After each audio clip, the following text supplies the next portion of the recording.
Let's just say it. Kendrick Lamar is one of the greatest to ever do it. There's no real debate about that. If we're talking discography, lyricism, cultural impact, Kendrick's name has been sitting near the top of the list for a decade now. But the reason I'm making this video isn't just to say what everyone already knows. It's because I think we've reached a point where we need to talk about everything, the good, the bad, and the stuff that lives in that weird gray area we all tiptoe around. This isn't a Kendrick slander video, this isn't some forced hot take to go viral, this is just the truth, the kind of honesty I don't think enough people are willing to give when it comes to Kendrick Lamar. Let's start with the obvious, the good stuff, because it's not just hype. Kendrick earned his spot for a reason, the genius. Kendrick's run from Section 80 to Pimp a Butterfly is easily one of the most impressive artistic stretches in modern music. Good Kid, Mad City is storytelling at its finest, a concept album that doesn't just tell you a story, it puts you inside it.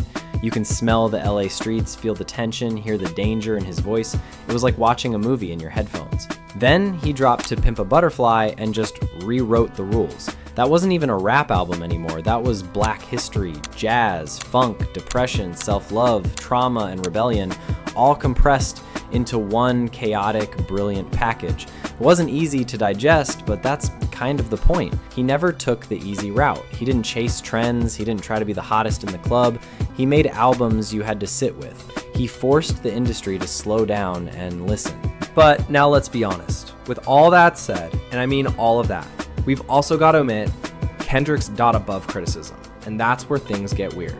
Because the moment you say anything slightly negative about Kendrick Lamar online, it's like a SWAT team of fans shows up to tell you you're a Drake Glazer or that you don't get real rap. It's wild. There's this fan base elitism that's formed around Kendrick, like he's untouchable, like he's some holy figure, and any critique is disrespect. But that's not how music works. That's not how artists grow. And honestly, it's exhausting. Not everything Kendrick drops is gold, and it's okay to admit that. The man is human. And sometimes, just sometimes, it feels like Kendrick tries a little too hard to be deep. Take something like We Cry Together.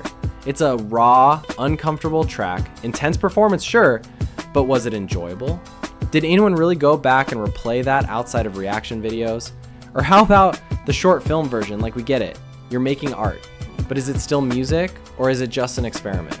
That's where Kendrick starts to lose people. When the artistry becomes so layered, so abstract, so out there that it stops feeling like something you connect with and starts feeling like something you're supposed to respect. There's a difference. And then there's the whole presence thing, or lack of it. Kendrick has always played the mysterious role. He disappears for years, drops a masterpiece, then vanishes again. That used to work. It built mystique. But in today's world where engagement matters, where fans want to feel like you're there with them, Kendrick sometimes feels absent. He doesn't talk. He doesn't tweet. He doesn't show up. Even his tours and visuals feel distant. There's a wall between him and his audience. And whether that's intentional or not, it's changed how people relate to him. And that's okay too. He's allowed to move however he wants. But we can't ignore that it affects the way people perceive his work. It's hard to stay emotionally connected to an artist who feels like a ghost. Here's the part nobody wants to admit. Both sides are right. Yes, Kendrick Lamar is a generational talent. He's given us some of the most important albums in hip-hop history. His pen is sharp, his vision is clear. He's done more in 10 years than most rappers do in a lifetime. But also, yes, his fans can be unbearable. His music isn't always replayable. Some of his work feels like it's made more for essays than headphones, and at times, it genuinely feels like Kendrick doesn't care if we're listening or not. Both things can be true. And honestly, that's what makes Kendrick so interesting. He's not easy to digest. He's not simple.